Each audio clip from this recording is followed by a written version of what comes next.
नमस्कार दोस्तों, स्वागत है आपका उमंग अकेडमी A to Z में। जी दोस्तों, कैसे लाते हैं 30 में से 30 नंबर।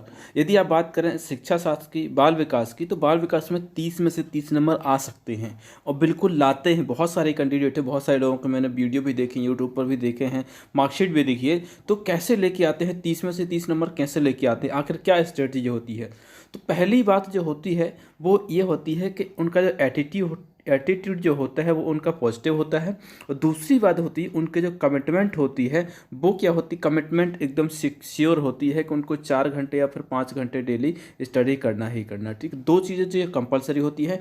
इसके बाद में क्या होता है, कंसिस्टेंसी। कंसिस्टेंसी जो होती है वो बहुत ज़रूरी होती है। यदि आप टीचिंग का एग्जाम क्वालिफाई करना चाहते तो हो जाएंगे, बेशक हो जाएंगे, लेकिन आपको 30 में से 30 लाना या फिर 150 में से 140 लेकर के आना, 130 लेकर के आना, तो वो कैसे लाएंगे। तो उसके लिए ज़रूरी हो जाता है क्या, कंसिस्टेंसी। कंसिस्टेंसी मतलब आपको प्रतिदिन आपको स्टडी करना होता है। 1-2 दिन में या फिर 7 दिन में नहीं होता, 30 दिन में नहीं हो जाता है। यदि आप शिक्षक बनना चाहते हैं, शिक्षक के लिए बहुत कुछ होता है सीखने के लिए, जब तो वो दूसरे को सिखाएगा। तो शिक्षक बनना कोई मामूली काम नहीं है। फिर शिक्षक जो प्रोफेशन है एक ऐसा प्रोफेशन है जिसमें एरा गैरा नतु खैरा कोई आ नहीं सकता।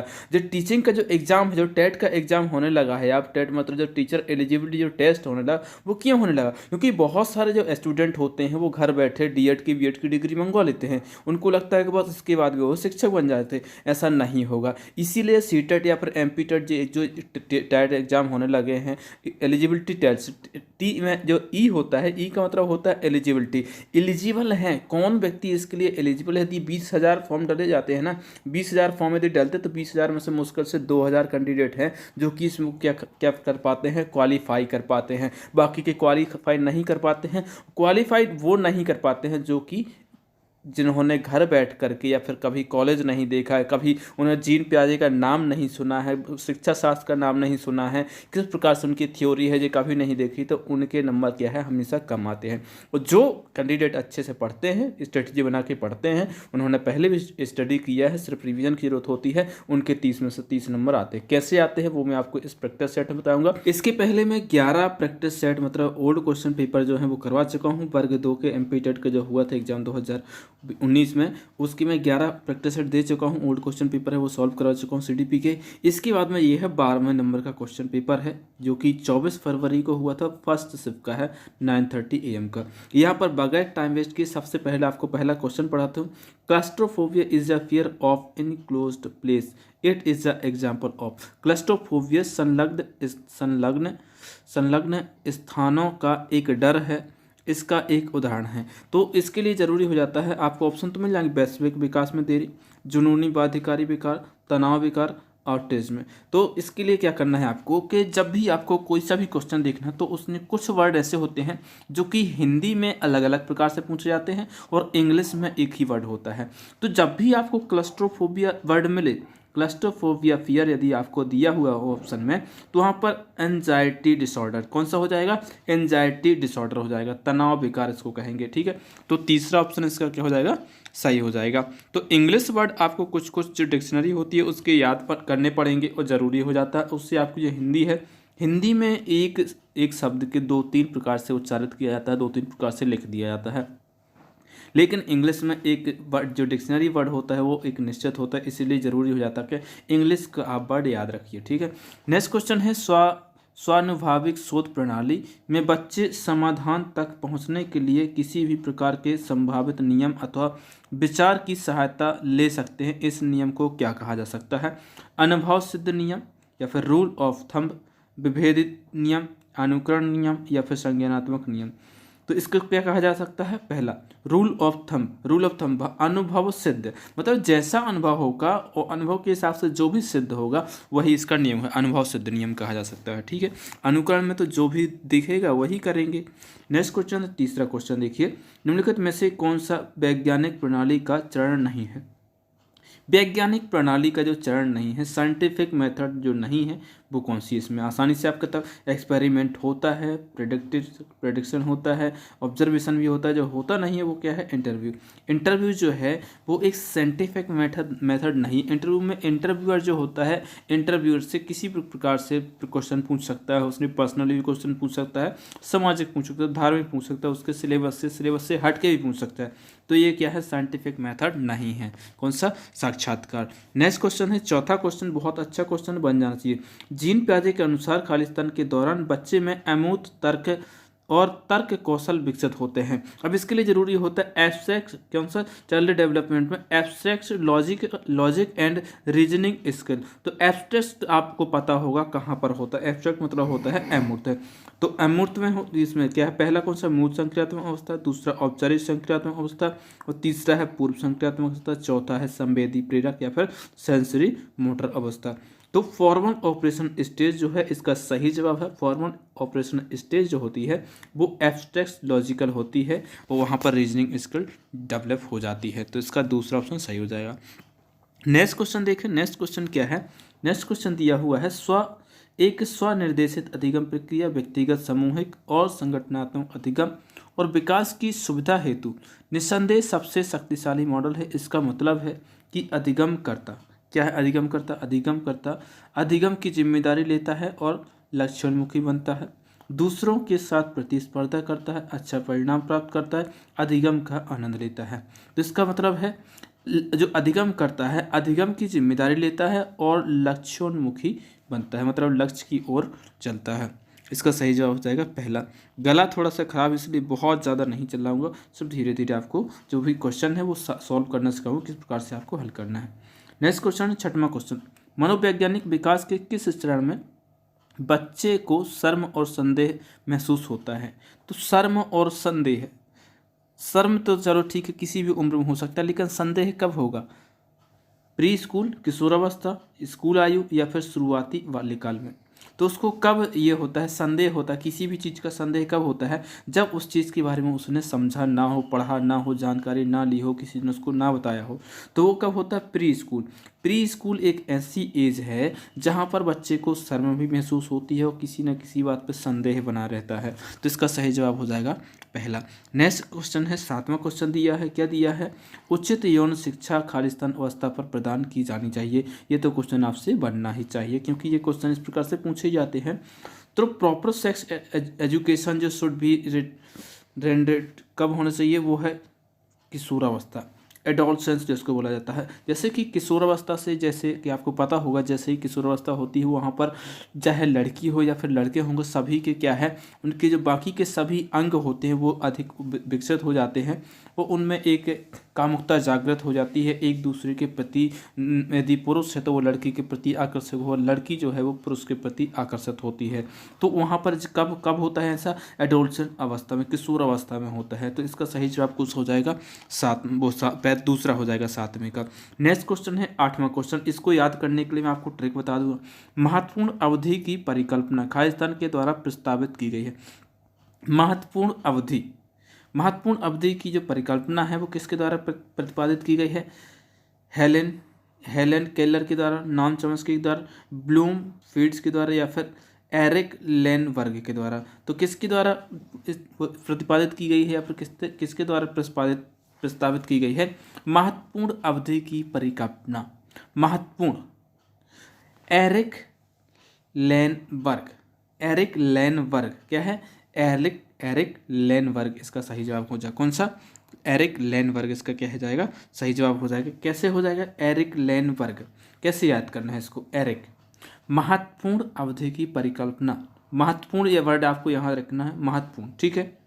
अब यहाँ पर आपको क्या करना है, एरिक लेनबर्ग है तो वर्ग को आपको क्या करना है, वर्क करना है। वर्क आप जानते हैं काम। तो महत्वपूर्ण क्या होता है, काम होता है। महत्वपूर्ण क्या होता है, आपका वर्क होता है। जो आपको वर्क दिया है वो बहुत ही महत्वपूर्ण है, क्या है, बहुत ही महत्वपूर्ण है, इसीलिए वो जरूरी हो जाता है, ठीक है।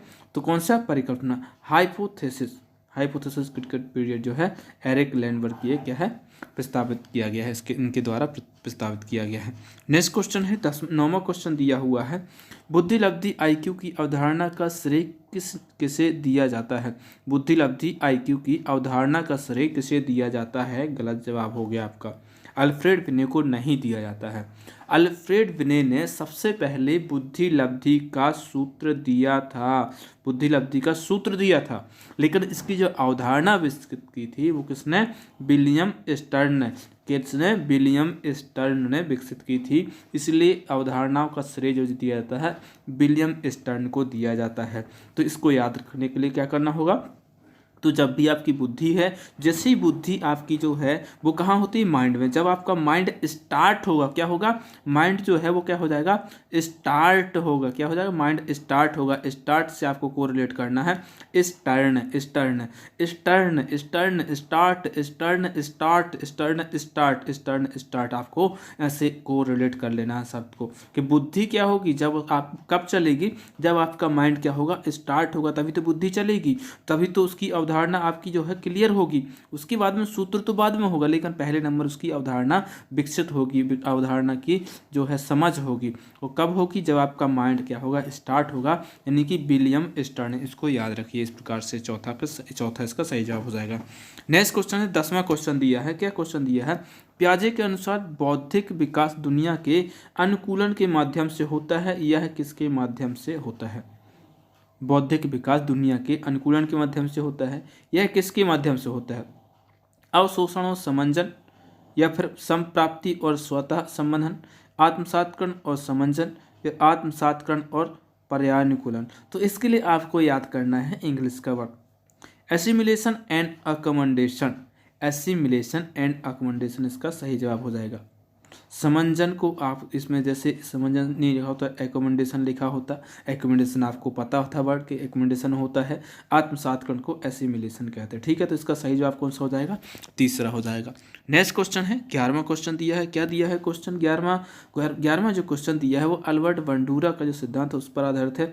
अल्बर्ट बंडूरा के अनुसार वह प्रक्रिया जो सूचना के अधिग्रहण, संगठन और उपयोग में शामिल होती है उसे खालिस्तान प्रक्रिया कहा जाता है।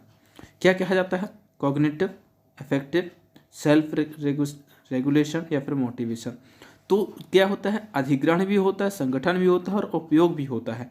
तो संज्ञानात्मक, प्रभावी, स्वनियमन, या फिर प्रेरणा। तो इसका सही जवाब कौन सा हो, तीसरा हो जाए, सेल्फ रेगुलेशन। सेल्फ रेगुलेशन में क्या होता है, अधिग्रहण भी होता है, संगठन भी होता है और उपयोग भी होता है। ये सभी की सभी जो प्रक्रिया वो जो मिलकर की प्रक्रिया होती है उसको क्या कहा जाता है, सेल्फ रेगुलेशन कहा जाता है, या फिर स्वनियमन कह सकते हैं आप हिंदी में, ठीक है। तो इसका तीसरा सही जवाब हो जाएगा। नेक्स्ट क्वेश्चन है 12वां क्वेश्चन दिया है, संरक्षण का कौन सा सिद्धांत किसी मौजूदा पदार्थ की मात्रा केंद्रित है। यदि संरक्षण का सिद्धांत है मौजूदा पदार्थ की मात्रा केंद्रित है, मतलब मौजूदा पदार्थ की मात्रा पर केंद्रित है, कौन सा, वजन, क्षेत्रफल, द्रव्यमान, या फिर लंबाई। तो मौजूदा पदार्थ की मात्रा कितनी मात्रा में है, तो ये पता करने के लिए आपको उसका वजन पता होना चाहिए, वजन। तो इसका सही जवाब कौन सा हो जाएगा, मास, जाके वजन कह सकते हैं, द्रव्यमान, ठीक है। नेक्स्ट क्वेश्चन देखते हैं 13वां क्वेश्चन दिया हुआ है, बच्चे कौन सी संज्ञानात्मक क्षमता दर्शा रहे हैं जब वे वस्तुओं को मानव गुणों से संबंधित करते हैं। अहम भाव, या फिर एगोसेंट्रिक, संरक्षण, जीववाद, वस्तु स्थायित्व। तो जब वस्तु स्थायित्व जब होता है जब किसी एक स्थान के बारे में या फिर स्थान पर स्थायित्व होता है, लेकिन यहाँ पर मानव गुणों से संबंधित कर रहे हैं, इसका मतलब क्या है, एनिमिज्म, एनिमिज्म, जीववाद से संबंधित कर रहे हैं। इसका सही जवाब कौन सा हो जाएगा, तीसरा हो जाएगा। नेक्स्ट क्वेश्चन जो है 14वां क्वेश्चन देखिए, 14वां क्वेश्चन क्या दिया हुआ है, कुछ बच्चे लंबे समय तक घर से दूर रहने के बाद भी घर से दूर होने पर अत्यधिक चिंता का अनुभव करते हैं, वे किस से पीड़ित हो सकते हैं। यानी कि कुछ बच्चे हैं जो लंबे समय तक दूर रहते हैं लेकिन उसके बावजूद भी वो घर से दूर होने पर अत्यधिक चिंता का अनुभव करते हैं। स्कूल फोबिया है उनको, सामाजिक चिंता है, आचरण विकार है, या फिर अलगाव की चिंता है। तो उनको जो क्या है, किस प्रकार के चिंता या फिर किस प्रकार की पीड़ा हो सकती है, वो क्या है, सेपरेशन एंजाइटी, अलगाव की चिंता हो सकती है, ठीक है। देखिए अभी यहाँ पर एक जगह आपको क्या मिला था, तनाव मिला था, यहाँ पर मिला है चिंता, लेकिन इंग्लिश में एक ही वर्ड है, क्या है, एंजाइटी, क्या है, एंजाइटी है। तो इंग्लिश वर्ड आपको कीवर्ड के रूप में याद रखना होगा। जब भी आप क्वेश्चन पेपर हल करते हैं तो उसमें आपको दो लैंग्वेज मिलती ही मिलती है, एक तो आपको लैंग्वेज मिलती है हिंदी, दूसरी आपको मिल जाती है इंग्लिश। यदि आप लोकल भाषा कोई चुनते हैं तो वो भी मिल जाती है, ठीक है। तो यहाँ पर आपको इंग्लिश लैंग्वेज मिलती ही मिलती है, तो इंग्लिश वर्ड आपको याद रखना है। इस प्रकार से इसका क्या है, एंजाइटी का मतलब होता है चिंता, ठीक है। नेक्स्ट क्वेश्चन जो देखते हैं, नेक्स्ट क्वेश्चन क्या है, नेक्स्ट क्वेश्चन है 15वां क्वेश्चन, व्यक्तित्व के आत्म रिपोर्ट उपायों का एक उदाहरण है। व्यक्तित्व जो होती है उसकी आत्म रिपोर्ट उपायों का एक उदाहरण है, वो कौन सा, व्यक्तित्व के परीक्षण के बारे में आपने पढ़ा होगा, MMPI या फिर वाक्य पूर्ति परीक्षण, sentence completion test, research test, research test या फिर टेट। अब इसके सभी के मैंने नाम याद करवाए थे कि कौन सा परीक्षण किसने दिया है। टेट का परीक्षण की बात करूँ तो टेट परीक्षण किसने दिया था, टेट परीक्षण दिया था मॉर्गन एवं मूरे ने। जैसे कि मैंने बताया था कि यदि आपका टेट क्वालिफाई नहीं होगा तो आपके जो माता पिता हैं वो मारेंगे, काय से, गन से मारेंगे, काय से मारेंगे, से आपको याद आ जाएगा मॉर्गन एवं मूरे से टेट परीक्षण इन्होंने किया था। रोसर्स धब्बा शाही किसने किया था जी, आप मुझे कमेंट बॉक्स से कमेंट करके बताइए कि इसका सही जवाब क्या आंसर होगा। सेंटेंस कम्प्लेक्शन टेस्ट, SCT पाइनर एवं टेंडलर, मतलब SCT जो एक प्रकार से यदि आप देखेंगे सब्जी तो वो कहाँ पर मिलती है, SCT मतलब वो कहाँ पर मिलती है, टेंडर SCT जो है क्या है, पाइनर एवं टेंडलर ने किया था, ठीक है। तो इसका सही जवाब कौन सा हो जाएगा, वो है पहला MMPI जो है व्यक्तित्व के आत्म रिपोर्ट, अपने आप की जो रिपोर्ट प्रस्तुत करता है वो कौन सा परीक्षण करता है, MMPI है, ठीक है। नेक्स्ट क्वेश्चन देखते हैं, नेक्स्ट क्वेश्चन है 16वां क्वेश्चन, क्या दिया हुआ है, तीव्र मूड स्विंग निम्न का लक्षण है। यदि किसी व्यक्ति का तीव्र मूड मतलब बहुत जल्दी उसका मूड दूसरी साइड डाइवर्ट हो जाता है, कुछ सोता है, कुछ करता है, फिर कुछ सोता है, कुछ करता है, तो वो किस चीज़ का लक्षण, अधिगम अक्षमता का, द्विध्रुवीय विकार का, आचरणगत विकार का, असामाजिक व्यक्तित्व का। तो इसका का है बायोपोलर डिसऑर्डर। द्विध्रुवीय विकार का लक्षण है तीव्र मूड, मतलब कई बार उसका तीव्र कई बार उसको लगता है कि वो बहुत अच्छा है देखने में, कई बार उसका स्वभाव से बहुत गुस्से वाला व्यक्ति है, तो इस प्रकार से तीव्र मूड है, ठीक है। तो क्या है, द्विध्रुवीय विकार। नेक्स्ट क्वेश्चन है 17वां क्वेश्चन दिया हुआ क्या है, निम्नलिखित में से क्या एक शिक्षार्थी की परिपक्वता का सबसे अच्छा वर्णन करता है। परिपक्वता का सबसे अच्छा वर्णन करता है, यह व्यक्तिगत विकास की एक सतत प्रक्रिया है, यह संज्ञानात्मक क्षमताओं से संबंधित है, विशिष्ट वातावरण की आवश्यकता होती है, यह विशिष्ट आयु में होता है। क्या है, परिपक्वता सबसे अच्छा वर्णन क्या करता है, यह व्यक्तिगत विकास की एक सतत प्रक्रिया है। परिपक्वता क्या है, सतत प्रक्रिया है, हमेशा चलती रहती। तो इसका सही जवाब कुछ हो जाए, पहला हो जाएगा। नेक्स्ट क्वेश्चन है 18वां क्वेश्चन, क्या दिया हुआ है, किस प्रकार की स्मृति संदर्भ का विशेष ध्यान रखती है। स्मृति संदर्भ का मतलब जो आपका जो टाइटल होता है उसका विशेष ध्यान रखती है। प्रतिष्ठित स्मृति, प्रतिध्वनि स्मृति, प्रासंगिक स्मृति या फिर संवेदी स्मृति। तो जब भी आपको स्मृति संदर्भ की बात की जाए, जैसे कि आप कोई भी एपिसोड देखते हैं या फिर कोई सीरियल देखते हैं तो उसमें आपको एपिसोड मिलता है, एक ना एक एपिसोड होता है, उसका एक टाइटल होता है। कोई सा भी टाइटल, कोई सा भी चैनल देख लो आप, तो उसमें जैसे कि आप न्यूज़ चैनल देखते हो उसमें दंगल होता है, या फिर सोनी टीवी देखते हैं तो उसमें कुछ ना कुछ टाइटल दिया होता है। तो एक ना एक एपिसोड, जैसे कपिल शर्मा का शो देख लो तो उसमें भी आपको एक टाइटल दिया होता है कौन कौन आने वाला है, ठीक है। तो क्या है, एपिसोडिक मेमोरी, एपिसोडिक मेमोरी इसका क्या हो जाएगा, सही है, प्रासंगिक स्मृति, इसका सही जवाब हो जाएगा। नेक्स्ट क्वेश्चन है 19वां क्वेश्चन दिया हुआ है, बहुत अच्छा क्वेश्चन है, बन जाना चाहिए। जो छात्र कक्षा में दूसरों को परेशान करते हैं उनके पास खालिस्तान प्रकार की सीखने की शैली होने की संभावना होती है।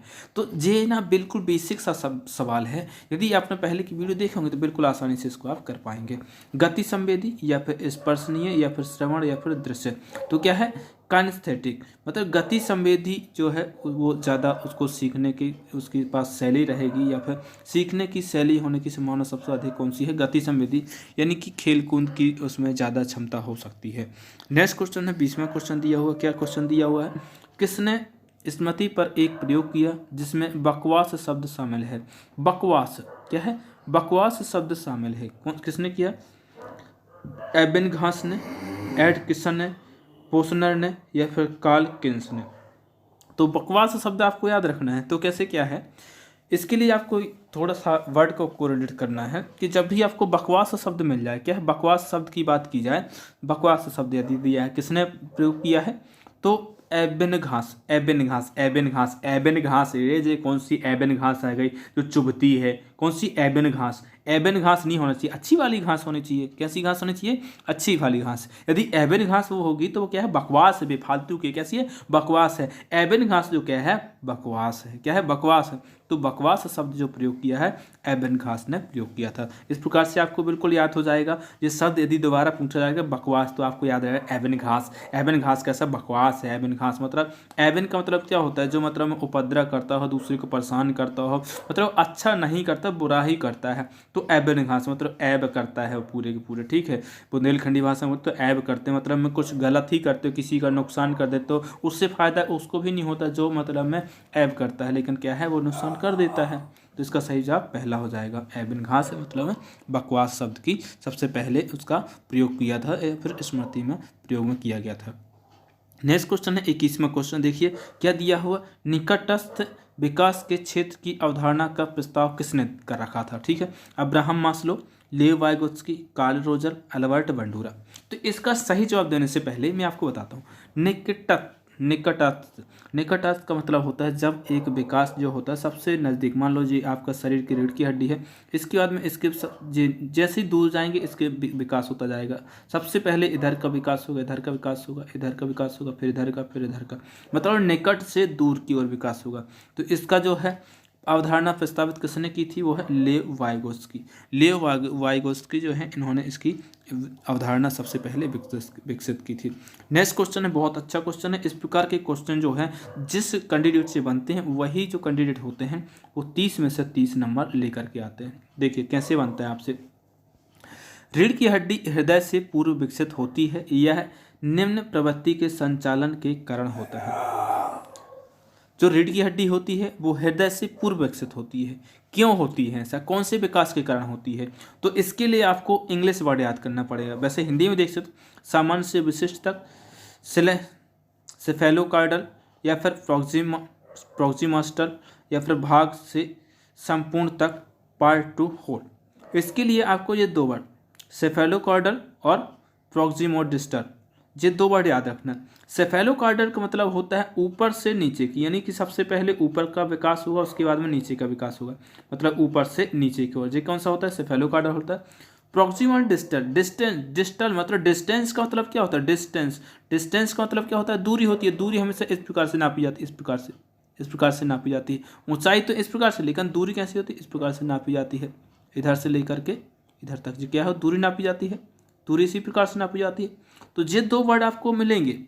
सेफेलोकार्डल का मतलब होता है, सेफेलोकार्डल का मतलब होता है ऊपर से नीचे की ओर, सिर से पैर की ओर, सिर पद, मतलब में यदि आप इसको याद कर लें सेफेलोकार्डल, तो हिंदी में इसके इतने नाम उच्चारित होते हैं, कई प्रकार के नाम मिला गया।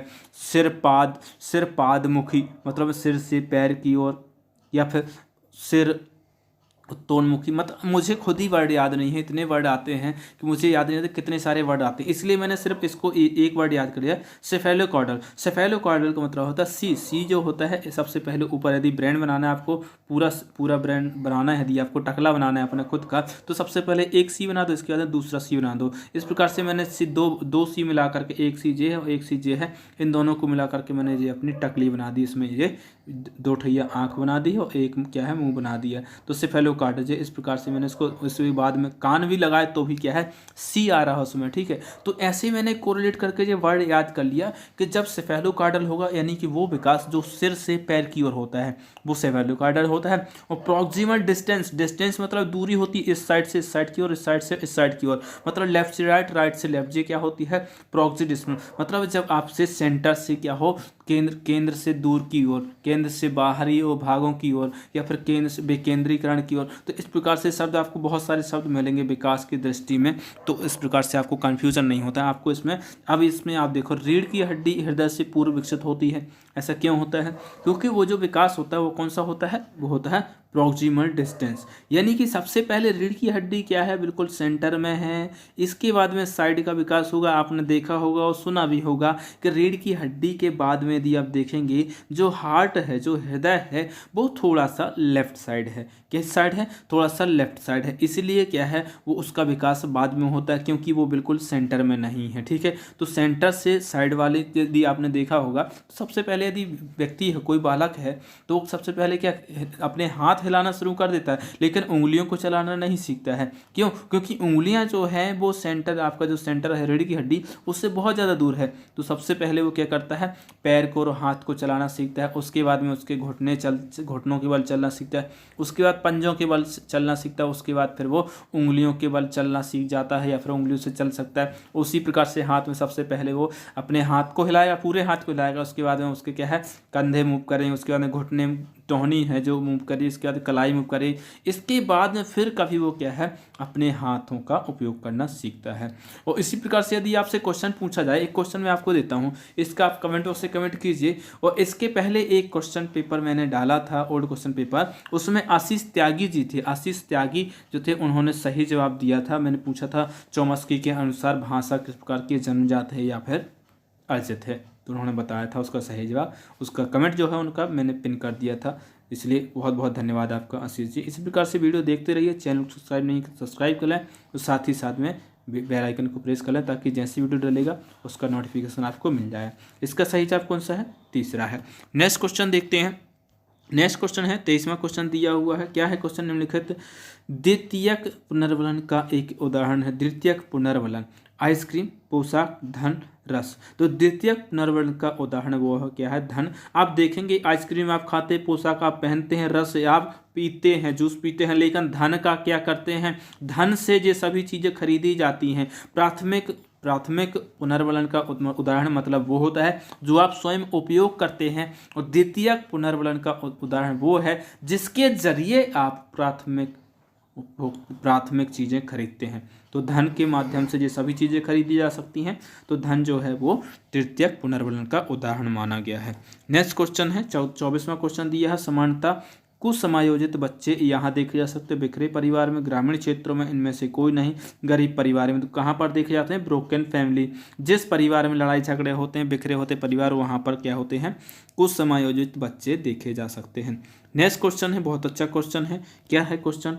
एक व्यक्ति मांसपेशियों, क्या है? एक व्यक्ति मांसपेशियों का उपयोग करना सीखता है और इसके कारण एक कौशल प्राप्त होता है। मांसपेशियों का उपयोग करना सीखता है, उसके कारण एक कौशल प्राप्त करना सीखता है। वो कौन सा कौशल है? परिपक्वता है, या फिर अभ्यास है, या अधिगम है, या फिर अभिभावकों का जोर है?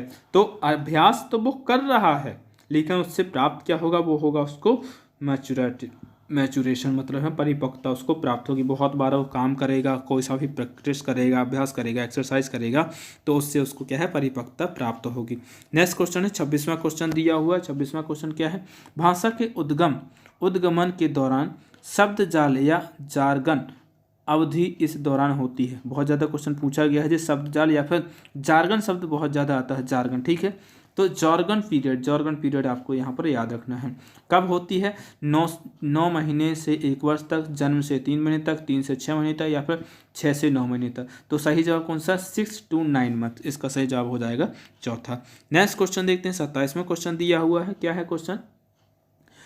20वीं शताब्दी के पहले छमाही के दौरान खालिस्तान छात्रों जिनकी पहचान विशेष आवश्यकता रखने वालों के रूप में की गई थी, उन्हें स्कूल में कुछ या कई विशेष सेवा नहीं मिली थी। औसत से अधिक, असाधारण, मानसिक रूप से मंद, या फिर गरीब। तो उसके क्या है? एक्सेप्शनल, असाधारण बालक जो होते हैं उनके लिए कहा गया है। तो इसका सही जवाब कौन सा हो जाएगा? दूसरा हो जाएगा। नेक्स्ट क्वेश्चन है 28 क्वेश्चन दिया हुआ। क्या है? छात्र अधिगम का वर्क मॉडल इनके द्वारा प्रस्तावित किया गया था। किसके द्वारा? कोहल वर्ग, नील फ्लेमिंग, पियाजे, या फिर ई एरिक्सन। तो छात्र मॉडल का वर्क मॉडल कौन सा? Work model. जैसे कि यदि मैं कहूँ कि मुझे इस बॉक्स को पूरा का पूरा क्या करना है, नीला करना है। कैसे करना है? नीला करना है। तो वो मुझे क्या है, एक वर्क मिल गया है। तो नील फ्लेमिंग, एक जो फ्रेम दे दिया है मुझे पूरा का पूरा नीला करने के लिए, तो मुझे क्या है जी, एक वर्क मिल गया, मतलब वर्क मॉडल मिल गया। अब आपको इसका आंसर पता चल गया होगा। नीला करने के लिए बोले तो नील फ्लेमिंग, मतलब एक फ्रेम दे दिया, फ्रेम से हो जाएगा फ्लेमिंग, और नीले से हो जाएगा नील, और वर्क से हो जाएगा आपका वर्क मॉडल। ठीक है, इसका सही जवाब कौन सा हो जाएगा? दूसरा हो जाएगा, नील फ्लेमिंग। नेक्स्ट क्वेश्चन देखते हैं। 29 क्वेश्चन दिया और सेकंड लास्ट क्वेश्चन इस प्रैक्टिस सेट का क्या है क्वेश्चन? निम्नलिखित में से कौन सा माता पिता द्वारा बच्चों को असफलता से निपटने में समर्थन देने और उनकी मदद करने का सबसे अच्छा तरीका है? यानी यदि एक बालक है वो असफल हो रहा है तो उसको किस प्रकार से अच्छे तरीके से उसकी मदद भी की जा सकती है और समर्थन भी किया जा सकता है, ताकि वो उसको ना करे गलती को। उसकी असफलता को भुलाने के लिए बच्चों को किसी अन्य गतिविधि में व्यस्त रखने हेतु आरामदायक परिवेश निर्माण करना। गलत जवाब, आरामदायक नहीं देना। सुनना, सहानुभूति रखना, फिर सीखने के अवसर पर ध्यान केंद्रित करना, ना कि क्षमताओं पर। अपने बच्चों के लिए ऐसे परिवेश का निर्माण करें जो उन्हें संभवतः असफलता या निराशा से बचाएं। नहीं बचाना है आपको। बच्चों को उनकी क्षमताओं से परे धकेलना नहीं, उसकी जो क्षमता है उसी पर टिके रहने दीजिए। इसका सही जवाब होगा दूसरा, सुनना, सहानुभूति रखना, फिर सीखने के अवसरों पर ध्यान केंद्रित करना। सीखने के जो अवसर है बहुत ज़रूरी होते हैं। इसका सही जवाब कौन सा हो जाएगा? दूसरा हो जाएगा। नेक्स्ट क्वेश्चन है 30 क्वेश्चन और लास्ट क्वेश्चन इस प्रैक्टिस सेट का। पूछताछ दृष्टिकोण विधि से शिक्षार्थियों की निम्न में से किस निम्न के लिए क्षमता का विकास होता है?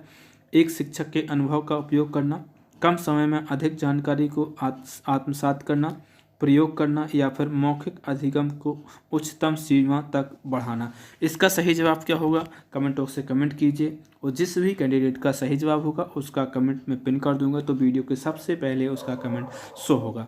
मिलते एक नई वीडियो में, तब तक के लिए नमस्कार।